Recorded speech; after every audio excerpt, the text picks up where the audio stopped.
News वार्ता express में आपका स्वागत है। आज देश भर में स्वामी विवेकानंद जी की जयंती को राष्ट्रीय युवा दिवस के रूप में मनाया गया। इसके साथ ही अखिल भारतीय विद्यार्थी परिषद कानपुर प्रांत कानपुर महानगर इकाई ने स्वामी जी की जयंती को युवा समागम कार्यक्रम को प्रस्तुत कर मनाया। कार्यक्रम का आयोजन चंद्रशेखर आजाद कृषि एवं प्रौद्योगिकी विश्वविद्यालय कानपुर में संपन्न हुआ, जिसमें अतिथिगण विद्यार्थी परिषद के राष्ट्रीय मंत्री Ashish Chauhan, Mahendra Agrawal, doctor Vijay Garima, doctor A K Singh, माननीय कुलपति जी आदि कार्यक्रम में सम्मिलित हुए। कार्यक्रम का शुभारंभ मां सरस्वती और स्वामी विवेकानंद जी के चित्र पर पुष्प अर्पित करके किया गया। इसके उपरांत वक्ताओं ने स्वामी विवेकानंद जी के जीवन से जुड़ी घटनाओं से विद्यार्थियों को परिचित कराकर उनके मार्ग पर चलने को प्रेरित किया। कार्यक्रम में अनेकों क्षेत्र में कार्य करने वाले युवाओं को अतिथियों द्वारा सम्मानित किया गया। कानपुर से न्यूज वार्ता एक्सप्रेस की रिपोर्ट। हो गया। आप सोचिए, उनकी आयु उन्हीं के बराबर थी, परंतु गुरुदेव रविंद्रनाथ ठाकुर कहते हैं कि अगर आपको भारत को जानना है तो आप स्वामी विवेकानंद को पढ़िए। अगर आप स्वामी विवेकानंद को पढ़ते हैं, उसके अंदर सब कुछ सकारात्मक है। Everything is positive, there is nothing which is negative. कोई भी ऐसी चीज नहीं है जो नकारात्मक हो उनके बारे में, या उनके जीवन से कोई नकारात्मक विषय निकलता हो।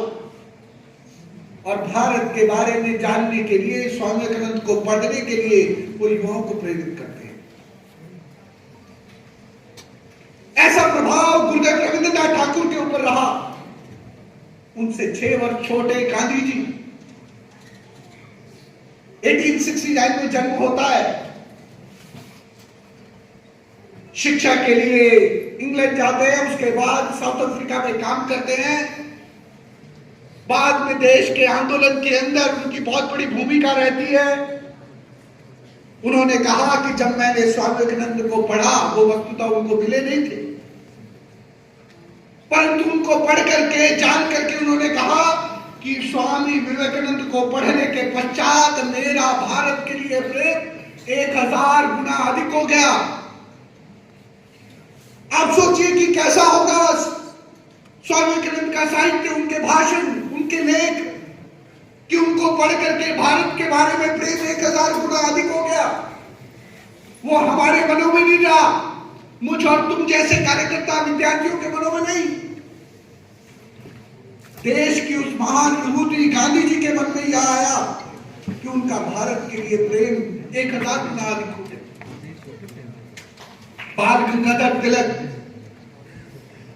यानी कांग्रेस के अंदर गर्म दल का नेतृत्व करने वाले, उन्होंने पूरे घटनाक्रम की व्याख्या करते हुए वो कहते हैं, वो उद्धृत करते हैं, वो बताते हैं कि स्वामी विवेकानंद मायने इस देश की परंपरा, इस देश के साहित्य, इस देश के वाङ्मय, इस देश के धर्म और तत्व के लिए कैसे थे। उनके शब्दों में उन्होंने कहा कि जैसे 1200 वर्ष पूर्व आदि शंकराचार्य चले, उन्होंने देश के अंदर नए तरीके से सारे के सारे सनातन की व्याख्या रखी, वैसे ही आज के युग में नए तरीके से व्याख्या रखने का काम ये स्वामी विवेकानंद ने पूरी दुनिया के अंदर किया है। बिपिन चंद्र पाल कहते हैं, लाल बाल पाल वाले बिपिन चंद्र पाल, वो कहते हैं स्वामी विवेकानंद ये आधुनिक भारत में मानवता की बात रखने वाले हैं, यानी मॉडर्न ह्यूमैनिटी की बात पूरी दुनिया में रखी है।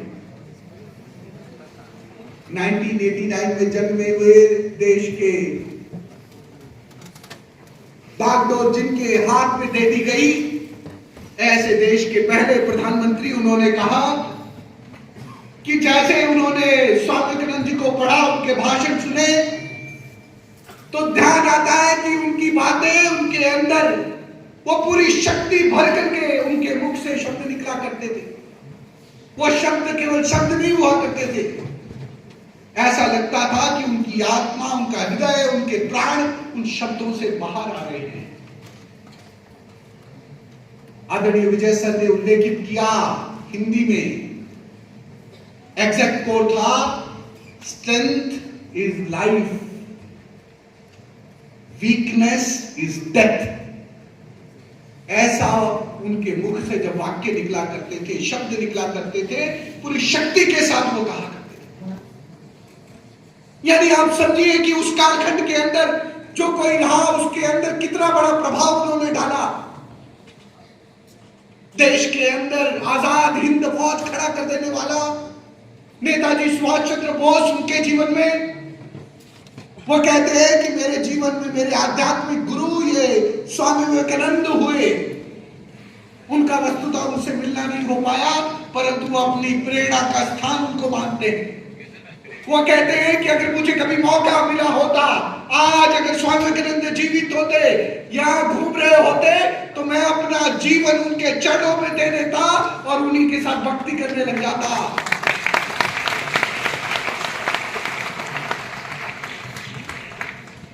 वे आगे कहते हैं कि उनके अंदर से मुझे प्रेरणा मिलती है। वो ऐसी पर्सनैलिटी है, वो कहते हैं he is a masculine personality, blooded strength, और ऐसा शक्ति का वो एहसास उनके प्रेजेंस से होता है, वो स्वामी विवेकानंद के लिए उल्लेखित करते हैं। हम सभी के मनों में आ रहा है कि जब स्वामी विवेकानंद आए और उनके कंटेम्परेरीज, उनके आयु के जो जो महान विभूतियां रही, ये लोग उनके बारे में ऐसा क्यों कह रहे थे? कभी ऐसा क्यों नहीं हुआ कि स्वामी विवेकानंद ने गांधी जी के बारे में कुछ अच्छा कहा हो? कभी ऐसा क्यों नहीं हुआ कि स्वामी विवेकानंद ने गुरुदेव रविंद्रनाथ ठाकुर के बारे में अच्छा कहा हो? ये इसलिए नहीं हुआ दोस्तों, वो जन्म में अवश्य आसपास होंगे, परंतु जब तक दूसरे महान विभूतियों ने जीवन में कदम आगे बढ़ाए, तब तक स्वामी विवेकानंद पूरी दुनिया में फतह कर चुके थे और पूरी दुनिया के कपाल पर देश की, इतिहास की नई वानगी लिख चुके थे।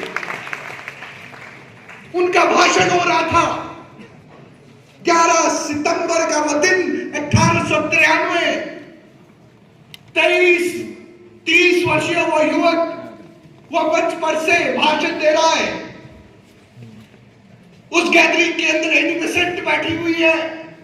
एनी बेसेंट लिखती है कि उनका गेरुए रंग का उनका वस्त्र जो पीले रंग का है, उसके नीचे थोड़ा ब्राउन कलर का कोट पहने हुए वो है, पगड़ी बांधे हुए है, पगड़ी का एक हिस्सा उनके कंधे पर आगे की ओर है, उनका ओजस्वी चेहरा है।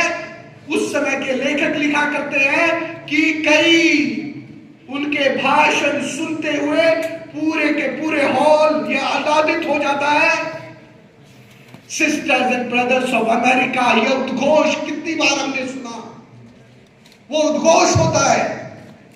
हम सोचते हैं कि शायद वो पहले व्यक्ति थे जिसने उस मंच पर से ये वाक्य बोले। कहते हैं कि वो पूरे दिन भर के अंदर तीसरे या चौथे व्यक्ति थे जिन्होंने वो भाषण में वो शब्द कहे, परंतु वो शब्द उनके कहने मात्र से प्रभाव नहीं छोड़ा। एक 30 वर्ष का युवक खड़ा होता है दुनिया के उस मंच पर, सामने 7000 डेलीगेट्स बैठे हैं, उनके सामने वो कह रहा है sisters and brothers of America, और उसकी बात सुन करके गड़गड़ाहट होती है, तालियों की स्टैंडिंग ओवेशन होता है। 2 मिनट तक वही चलता रहता है। उसके बाद उनको आगे की बात रखने का मौका मिलता है। वो भारत का वही विचार रखते हैं। वो कहते हैं कि I represent the oldest order of the month. वो वही यूनिवर्सल और टॉलरेंस की बात कहते हैं, वही देश की बात वो दुनिया के सामने रखते हैं।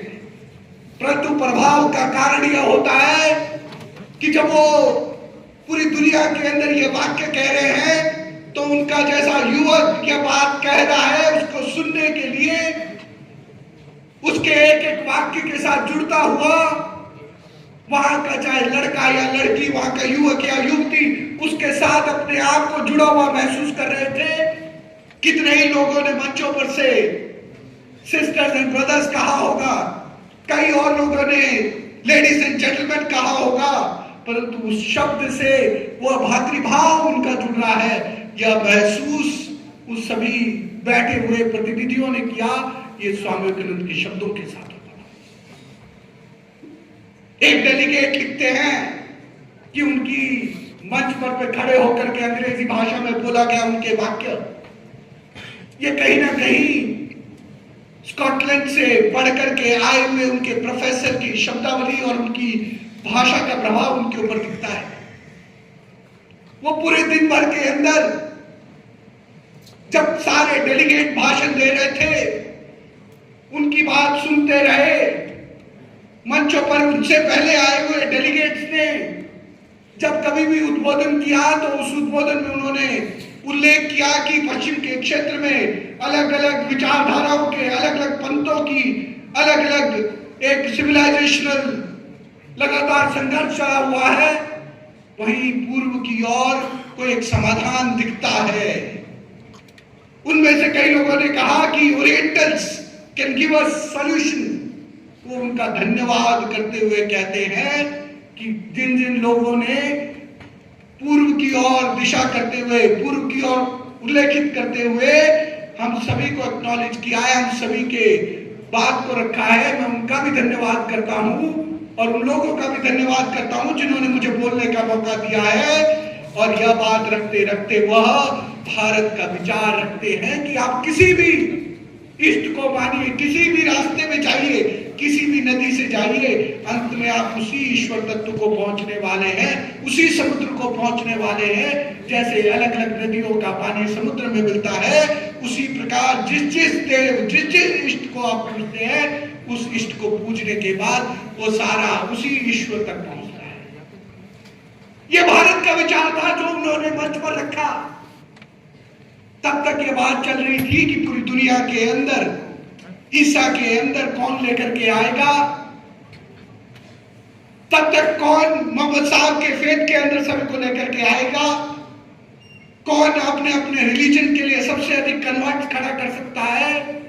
इसलिए स्वामी विवेकानंद ने उस मंच पर से कहा, मैं आपको कन्वर्ट करने नहीं आया हूं, मैं आपको हिंदू बनाने नहीं आया हूं, मैं आपको अच्छा मेथोडिस्ट बनाने आया हूं, मैं आपको अच्छा प्रेस्बिटेरियन बनाने आया हूं, मैं आपको अच्छा कैथोलिक बनाने आया हूं।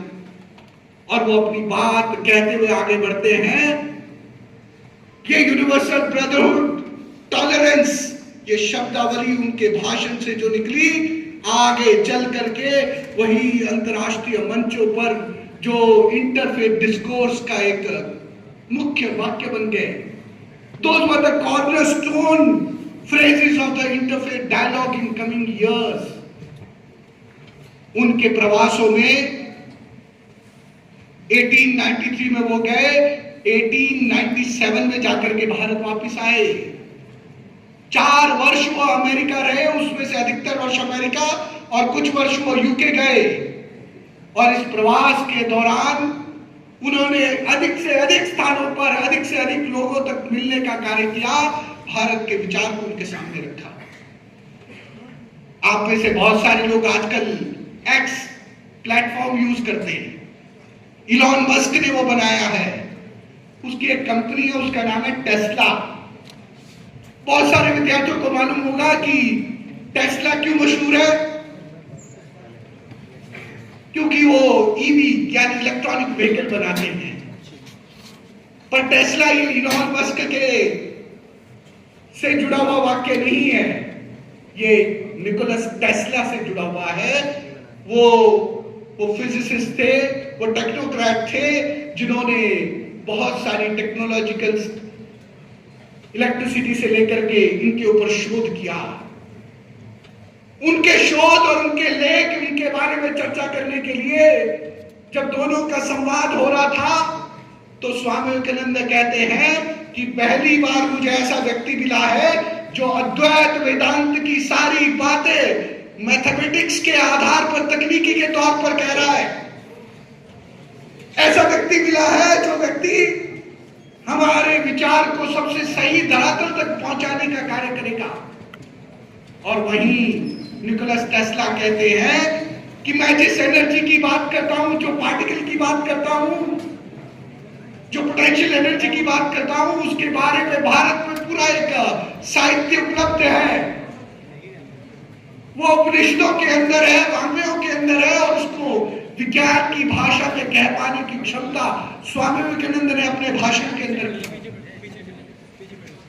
उन्होंने प्राण कहा, उन्होंने कल्प कहा, और उनके शब्द, यह शब्द शक्ति के बारे में, प्राण के बारे में, कल्प के बारे में, ये पूरी डिस्कशन को लेकर के आगे जाते हैं और निकोलस टेस्ला को तकनीकी के साथ साथ विज्ञान के दिशा के तौर पर स्वामी विवेकानंद जी प्रेरित करते हैं। आज जिस रॉकफेलर फाउंडेशन का नाम हम सुनते होंगे, जो फोर्ड का नाम सुनते होंगे, उनको प्रेरणा देने का काम स्वामी विवेकानंद के साथ मिलते हुए हुआ। दुनिया के अंदर स्वामी विवेकानंद जी के पुस्तकों को पढ़ करके लियो टॉल्स्टॉय जैसे जो रशियन सबसे बड़े लेखक हुए, जिनकी पुस्तक अना कारेनिना और वॉर एंड पीस, जिसको कहा जाता है कि अगर मानव मात्र ने अंग्रेजी साहित्य के अंदर कोई एक अच्छा कृति किया है तो उनके अंदर ये अना कारेनिना और वॉर एंड पीस नाम की दो पुस्तकें हैं।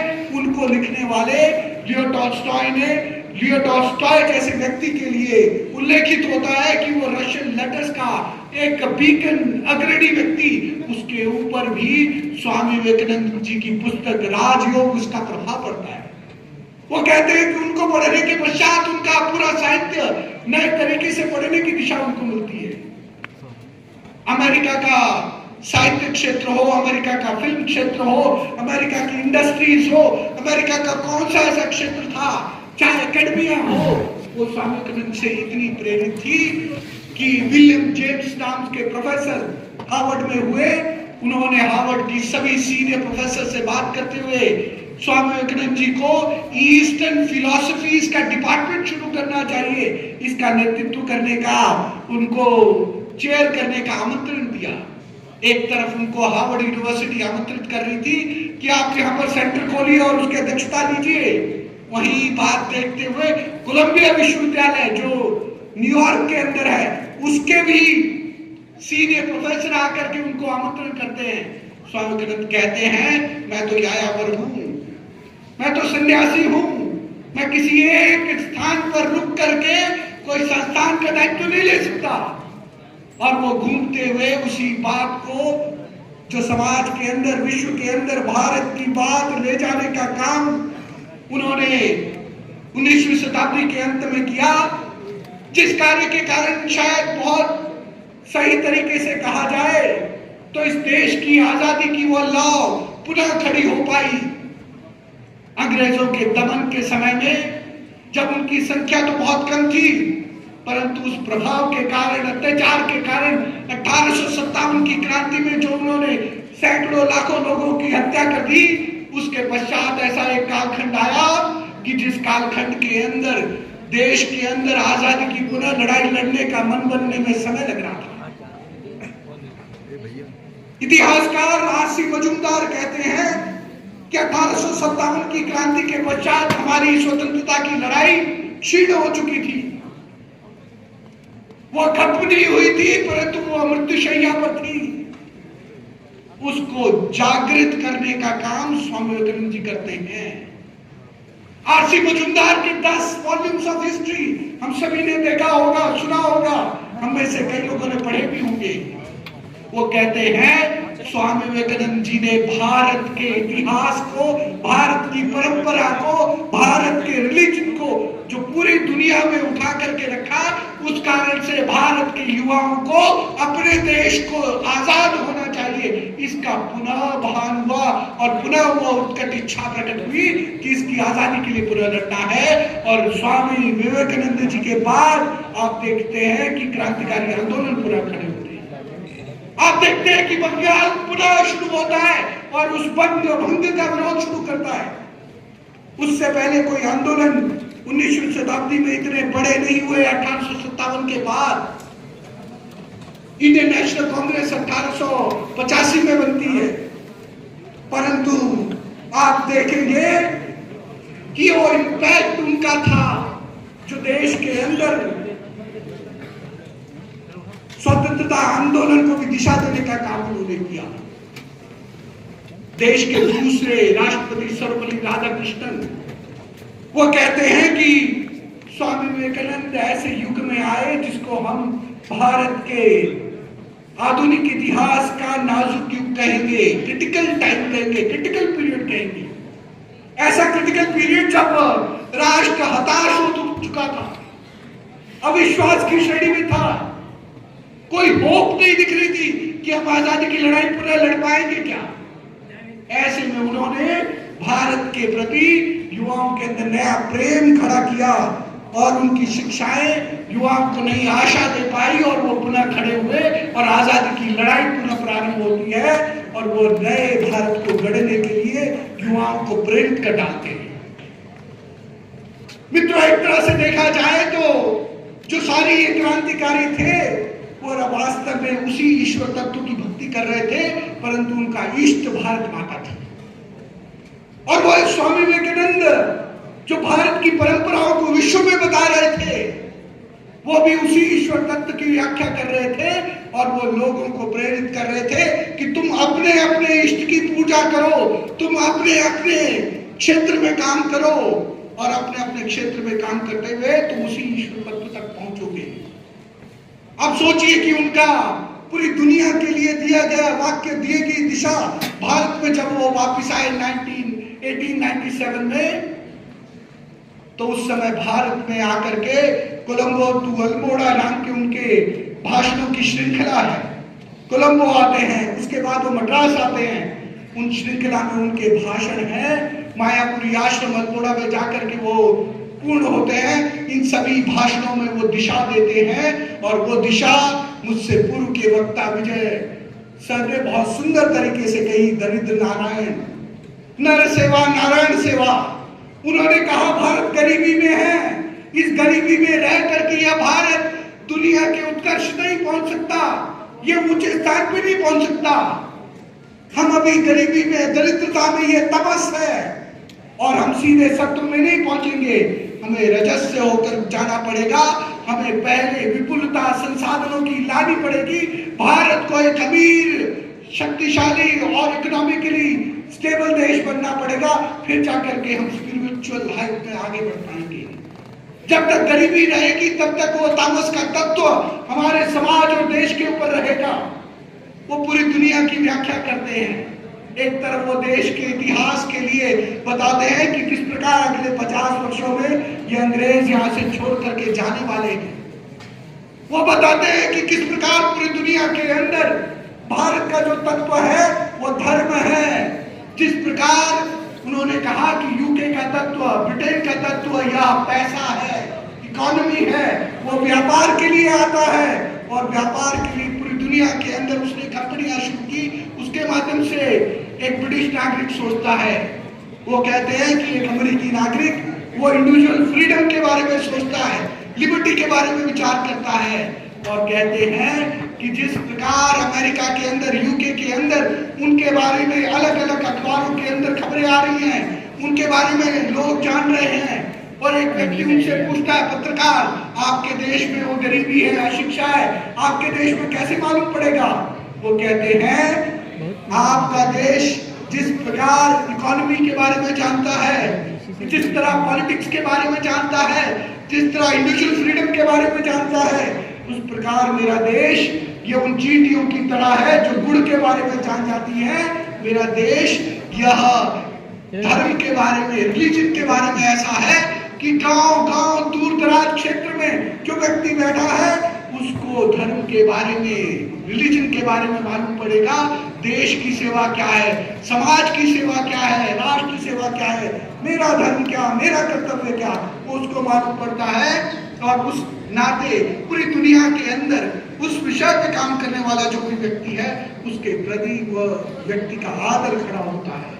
हम देखते हैं जब स्वामी विवेकानंद भारत पहुंचे, उनकी ये सारे प्रयोग युवाओं को समाज के लिए कार्य करने के लिए प्रेरित करते हैं। वो युवाओं को बताते हैं कि कुष्ठ रोगियों के लिए कार्य करो।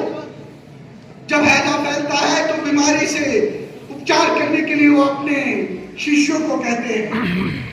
और जब जब ऐसा मौका आता है कि शिक्षा का प्रसार करना है, समाज के अंदर ऐसे दिशा देनी है, तो विद्यार्थी युवा जो स्वामी विवेकानंद के साथ जुड़ते हैं वो उस दिशा में आगे बढ़ने लगते हैं। मित्रों, यहाँ बहुत सारे छात्र छात्राएं आज आए हैं। मैं अगली पंक्ति में आगे कुछ बहनों को देख पा रहा हूं और आगामी दिनों में अपने ही उत्तर प्रदेश के अंदर अयोध्या जी में श्री राम जन्मभूमि में प्राण प्रतिष्ठा का कार्यक्रम होने वाला है। और आज सुबह ही किसी चर्चा में इस विश्वविद्यालय की चर्चा हो रही थी। इस विश्वविद्यालय के साथ जुड़े हुए दूसरे संस्थान के बारे में भी चर्चा हुई। चर्चा होते होते वैज्ञानिक हर्बर्ट बटलर का भी नाम आया।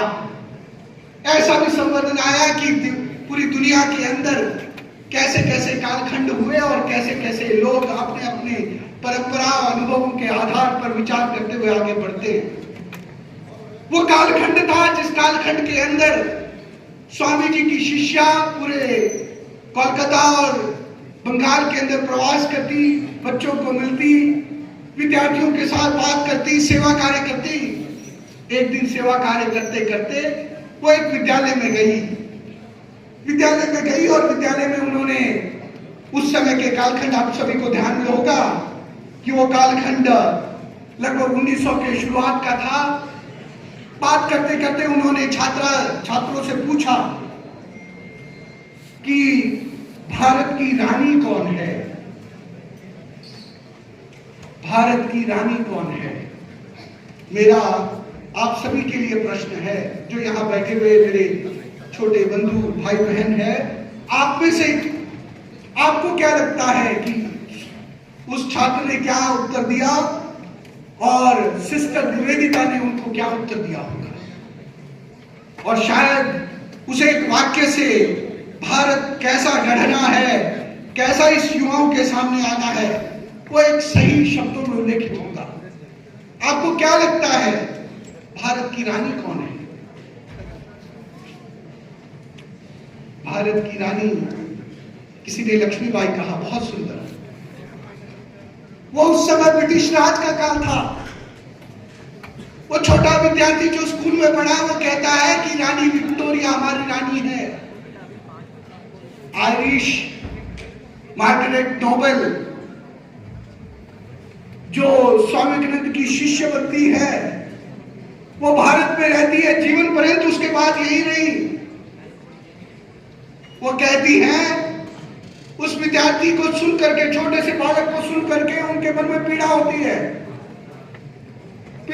है और उस बच्चे के नासमझी के ऊपर उसको क्या बताएं। उनके मन के अंदर एक तरह से थोड़ा सा गुस्सा है, एक तरह से मन के अंदर पीड़ा है, और उस बच्चे को वो कहती हैं कि रानी विक्टोरिया कभी भी भारत की रानी नहीं हो सकती। माता Sita is the eternal queen of India.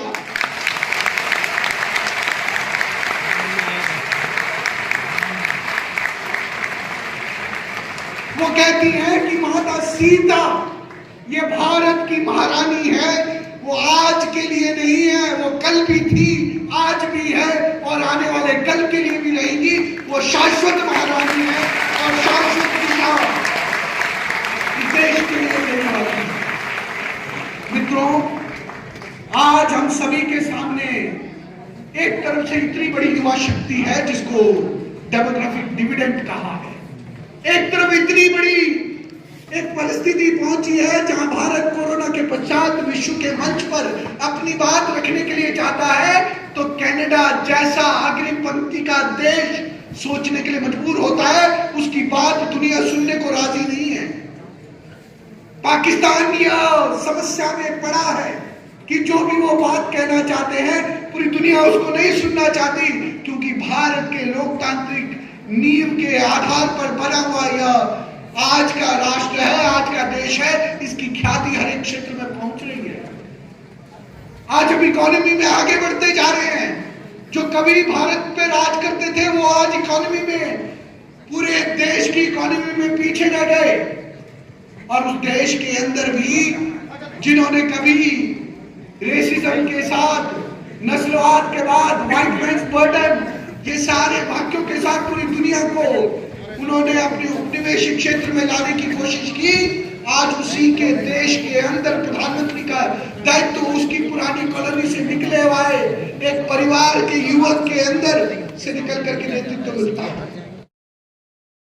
बीमार एक युवक के लिए कहा कि तुम्हें आज अगर भगवत गीता का अध्ययन करोगे उसका लाभ नहीं होगा, पहले तुम्हें फुटबॉल खेलना पड़ेगा, तुम्हें जिम जाना पड़ेगा, तुम्हारा शरीर स्वस्थ होगा, उसके बाद तुम ईश्वर भक्ति करोगे, उसके बाद मेडिटेशन करोगे, तब जाकर के तुम्हारे शरीर के माध्यम से मेडिटेशन से तुम जुड़ पाओगे। ये शरीर रूपी मंदिर को इसको सुदृढ़ करना पड़ेगा।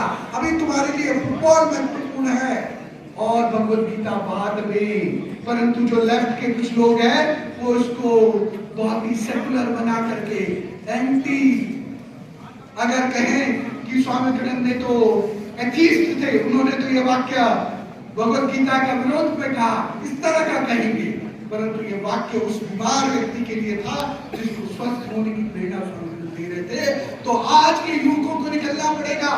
विद्यार्थी परिषद ने अपने 69वें अधिवेशन में दिल्ली के अंदर प्रस्ताव पारित किया कि आज हमें सोशल मीडिया तंत्र इनका प्रयोग करना है, परंतु इसमें ही अटके नहीं रहना, आगे निकल करके स्वस्थ जीवन को लेकर के आगे बढ़ना होगा।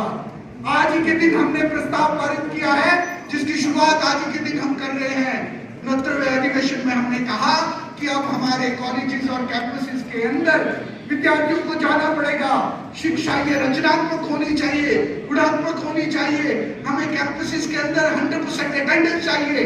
हमारे कैंपसेस ये आनंदमय होने चाहिए, हैप्पी और मीनिंगफुल होने चाहिए। जैसा देश हमारा बनना है, जैसा देश हम बनाना चाहते हैं, उसके लिए अच्छे शैक्षिक परिसर ये बनने चाहिए। इसके लिए विद्यार्थी परिषद बनी हुई है। मित्रों, मेरा आप सभी से निवेदन है, अगर हम सभी स्वामी विवेकानंद जी को अपनी श्रद्धांजलि देना चाहते हैं, आदरांजलि उनके सामने अर्पित करना चाहते हैं, तो हम सभी अपने आप को उस पुष्प की भांति माने जो भारत मां के कदमों में लगा होगा, वही वास्तव में स्वामी विवेकानंद जी के लिए हमारी सच्ची श्रद्धांजलि होगी। क्योंकि उन्होंने कहा था आने वाले 150 सालों तक अपने मंदिरों से देवी देवता छोड़ करके भारत माता की सेवा में लगना होगा, तभी जाकर इस देश का उद्धार होगा। मित्रों, का कार्य अभी भी अपूर्ण है और जिन 100 नचिकेताओं की बात स्वामी विवेकानंद जी ने कही थी, उन नचिकेताओं ने जिन्होंने धर्म की व्याख्या के लिए जाकर के यमराज से भिड़े थे, उसी व्याख्या करने वाले जिसकी ललक इतनी बड़ी है, उस ललक को लेकर के हम सभी अपने अपने क्षेत्र में, अपने अपने संस्थानों में, अपने अपने विद्यालयों में, अपने अपने कार्य क्षेत्र में लगेंगे। ऐसी मैं अपील करते हुए आप सभी को इस 161वें स्वामी विवेकानंद जयंती राष्ट्रीय युवा दिवस की पुनः बधाई देता हूँ। भारत माता की जय।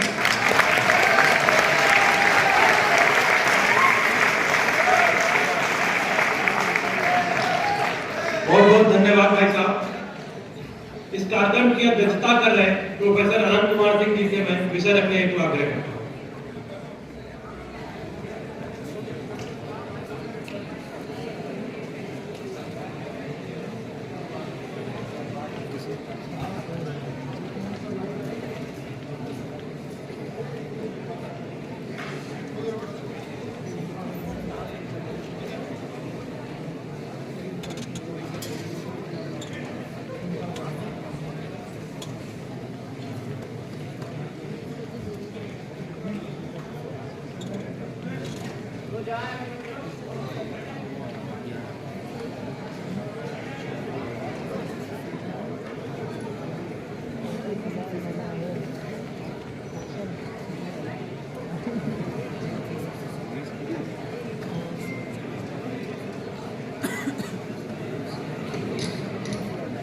बस थोड़ी देर और रुकेंगे प्लीज। स्टेज पर भारतीय विद्यार्थी परिषद के राष्ट्रीय मंत्री जी चौहान साहब जी, इसके अलावा अब चलिए ईश्वर ने बात सुन ली हमारी, श्री आशीष चौहान जी और मुख्य अतिथि मनीन्द्र अग्रवाल जी, अमित गर्ग जी, डॉक्टर विजय जी, आदरणीय गरिमा जी, मैम, अन्य अतिथिगण,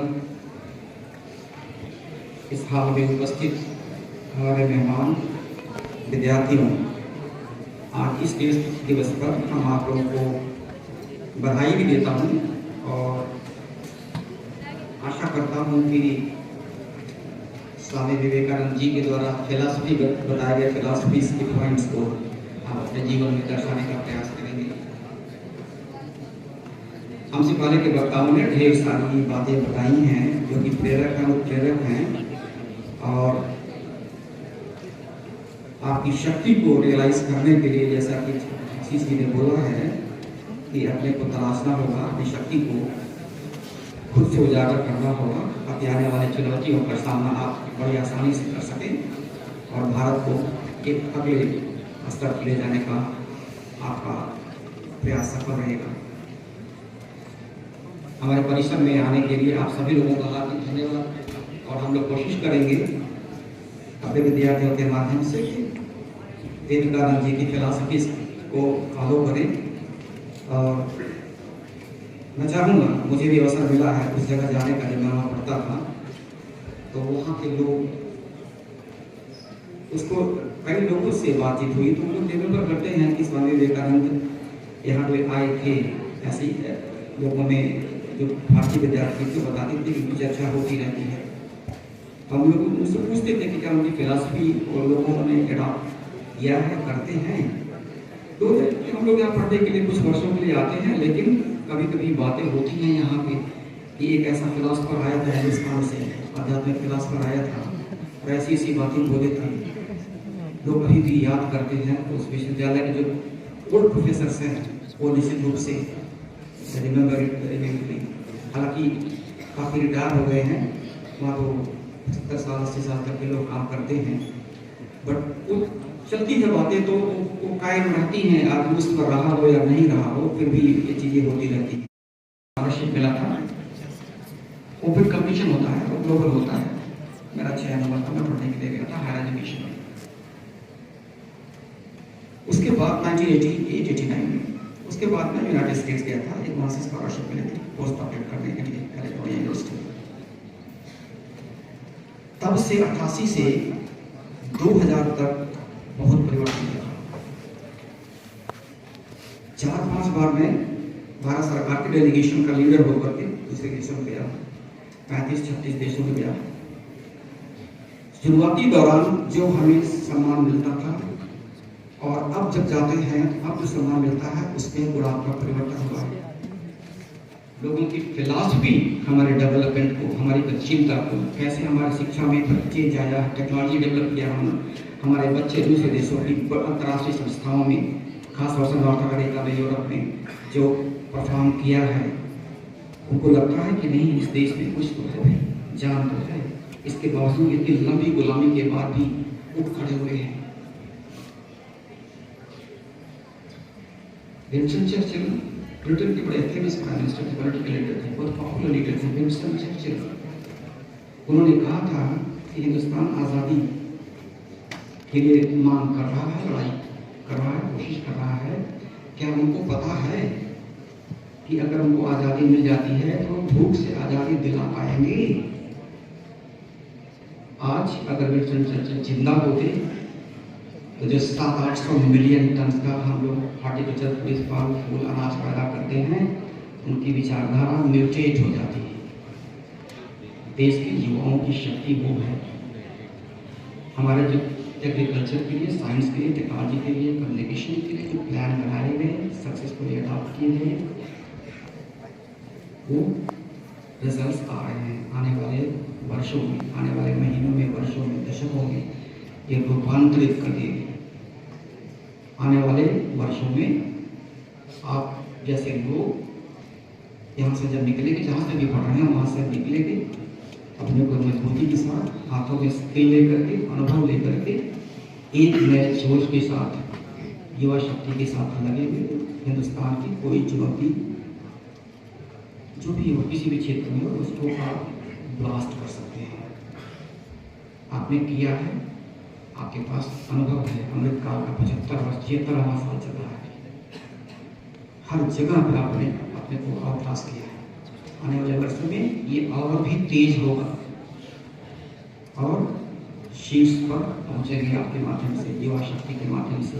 अपनी फिलॉसफी में विश्वास करिए, दम है उसमें, सांस्कृतिक दम है, पारंपरिक दम है, आंतरिक शक्ति की प्रेरणा मिलती है, उससे शांति मिलती है।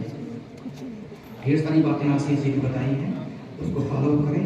आज युवा शक्ति इस दिन पर, इस महोत्सव के अवसर पर जो संगम हो रहा है युवाओं का, जो राष्ट्रीय स्तर पर हो रहा है, ढेर सारे विश्वविद्यालय में ढेर सारी जगहों पर मनाया जा रहा है।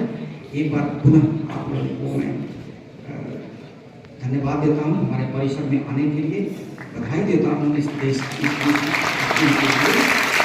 और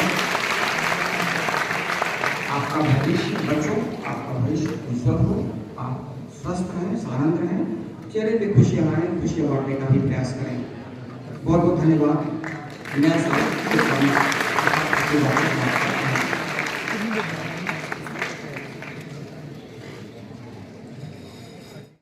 हेतु आज के मुख्य अतिथि प्रोफेसर मनीष अग्रवाल जी को हम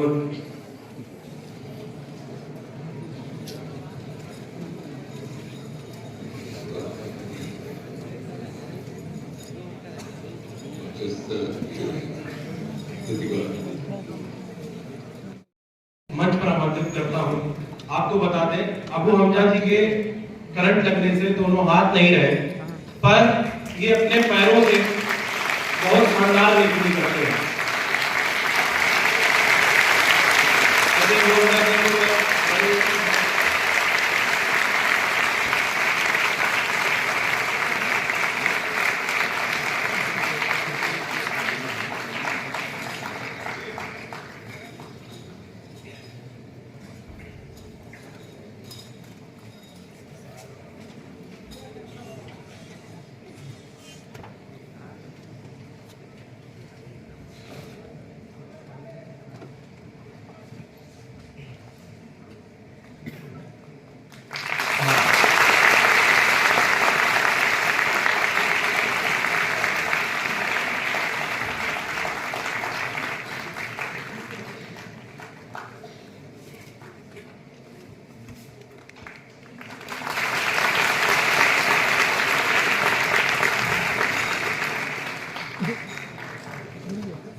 पीसीएस जे की टॉपर, एक पान वाले की बेटी, ऐसी बहन निशिता गुप्ता को मैं मंच पर आमंत्रित करता हूं। आप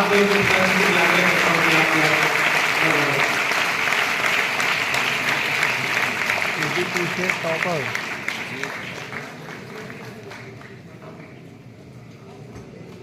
भारत माता की, भारत माता की, वंदे वंदे।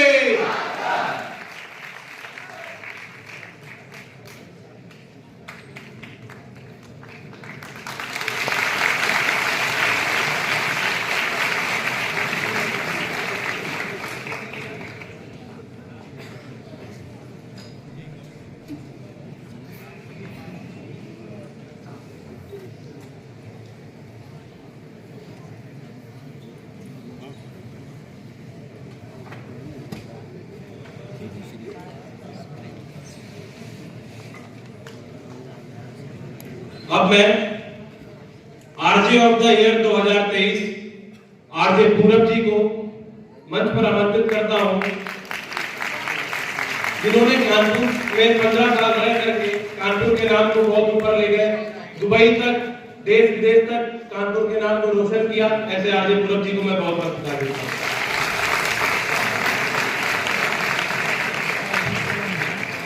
आप कला के क्षेत्र में काम कर रहे हैं,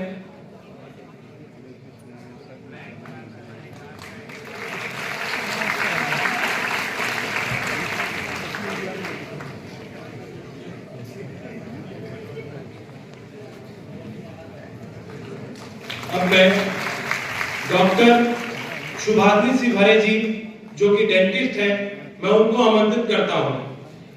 आप एसएस फाउंडेशन नामक एक एनजीओ कानपुर में रन कर रही हैं। आप जेल की महिलाओं को, जो बंदी महिला होती हैं, उनको आप रोजगार दे रही हैं, उनके बच्चों को पढ़ाने का काम कर रही हैं।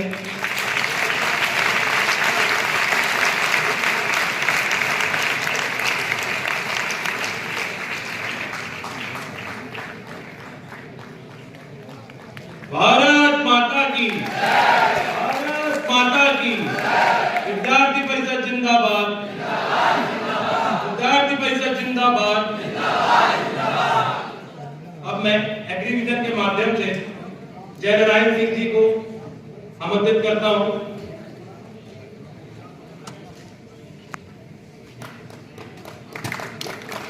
आपकी बहुत शानदार ऑर्गेनिक खेती का प्रयत्न है, आपका बहुत शानदार ऑर्गेनिक खेती करते हैं आप कानपुर में। ऐसे जयनारायण सिंह जी को मैं बधाई देता हूं। अरुणा देवी जी,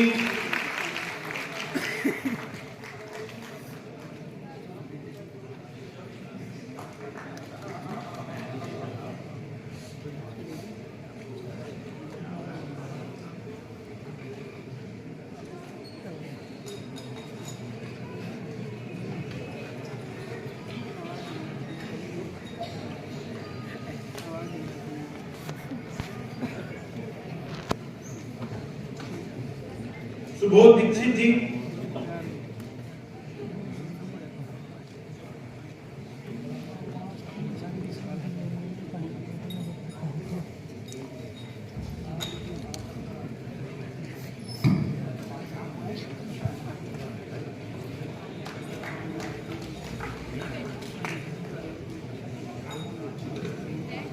आप कृषि के क्षेत्र में ऑर्गेनिक खेती का बहुत शानदार काम कर रहे हैं।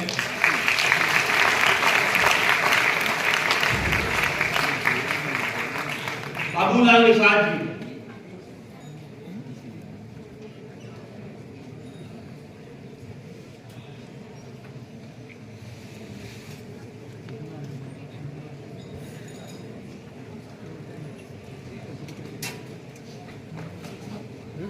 बाबूलाल निषाद जी,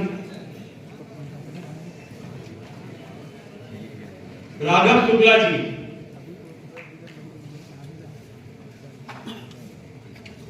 आप कृषि क्षेत्र में ऑर्गेनिक खेती का बहुत शानदार काम कर रहे हैं।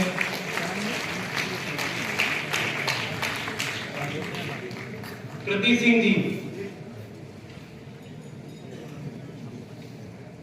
कृति सिंह जी,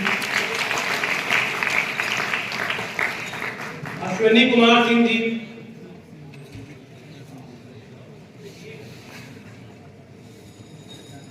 अश्विनी कुमार सिंह जी,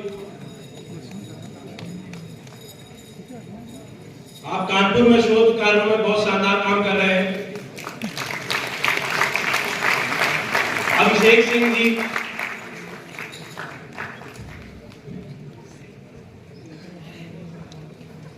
अभिषेक सिंह जी,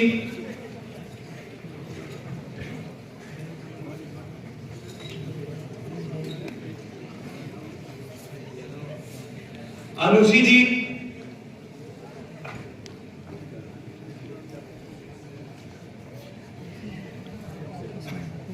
अनुषी यादव जी, आप शोध में बहुत शानदार काम कर रहे हैं।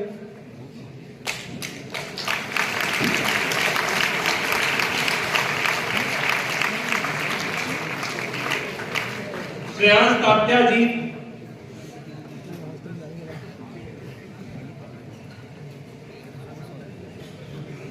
श्रेयांश तात्या जी,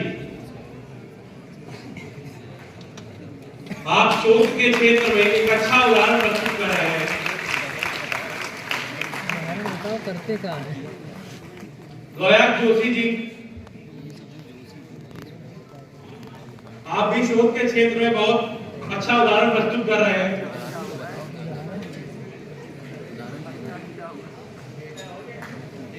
रोहित त्यागी जी,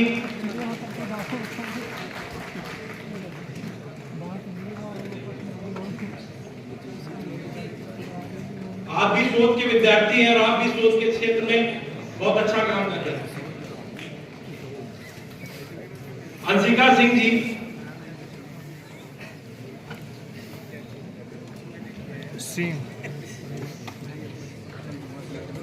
नचिकेता गोखले जी, राज श्रीवास्तव जी,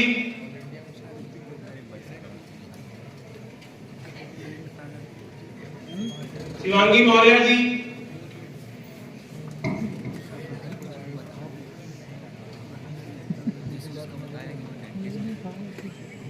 शिवम निगम जी,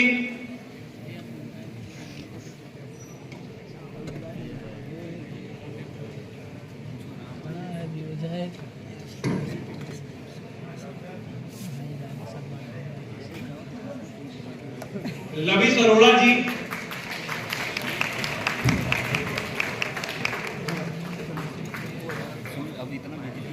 विवेक रजोरिया जी,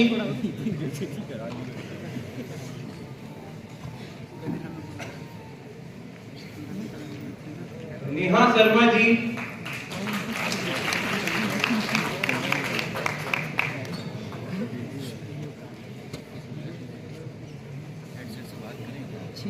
नेहा शर्मा जी, जहाँ मिलना चाहिए हम लोग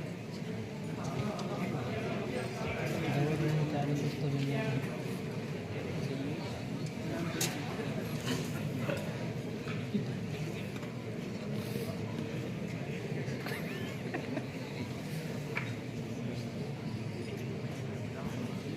आप आईआईटी के क्षेत्र में शोध का बहुत अच्छा कार्य कर रहे हैं।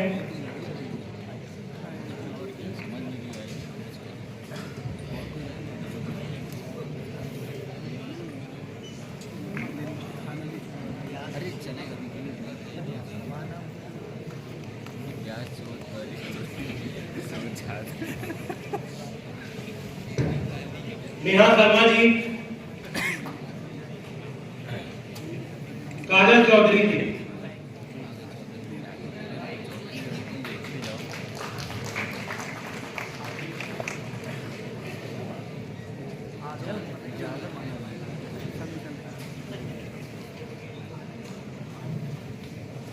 इससे अच्छा फिर हम लोग को ट्राई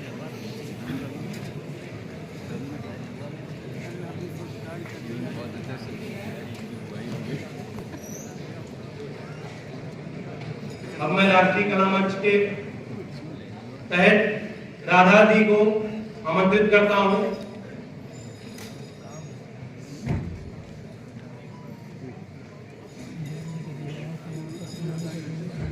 काजल चौधरी जी,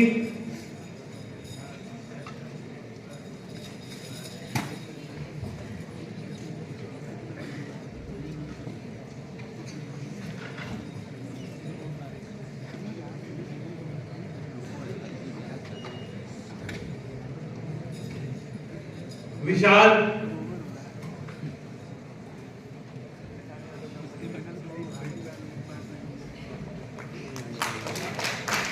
आप कला के क्षेत्र में हमारे जिले का नाम बहुत रोशन कर रहे हैं। आरती,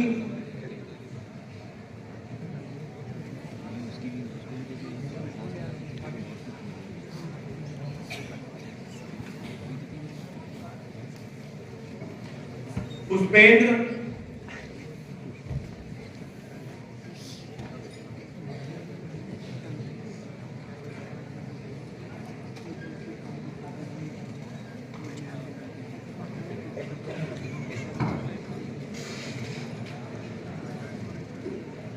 पलक,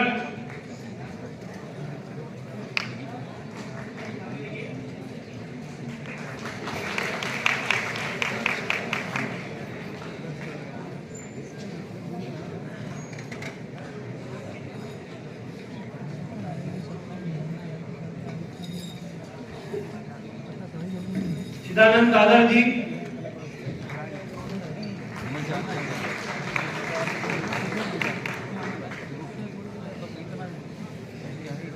विशाल, आरती, राधा, पुष्पेंद्र जी, शेखर जी, शिव दयाल जी,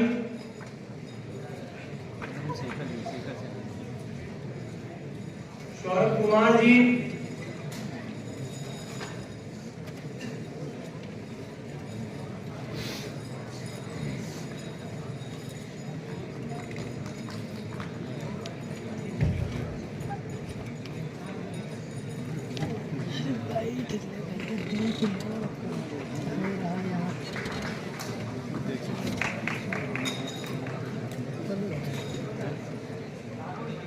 आदित्य कुमार जी,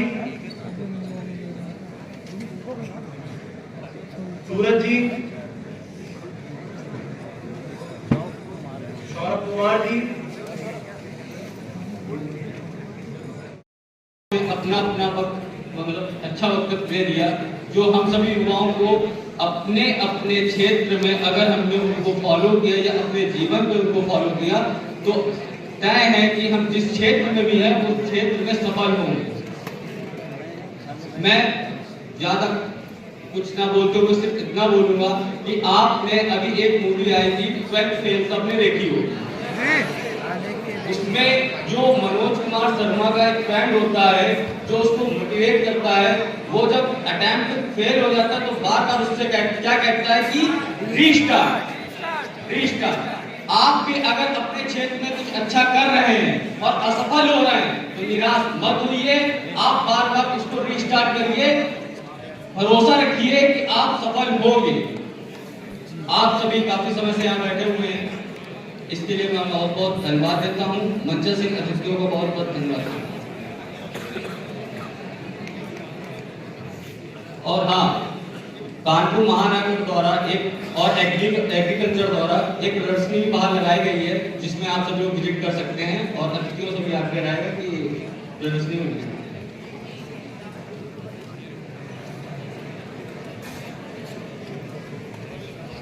अब मैं वंदे मातरम गीत हेतु आग्रह करूं।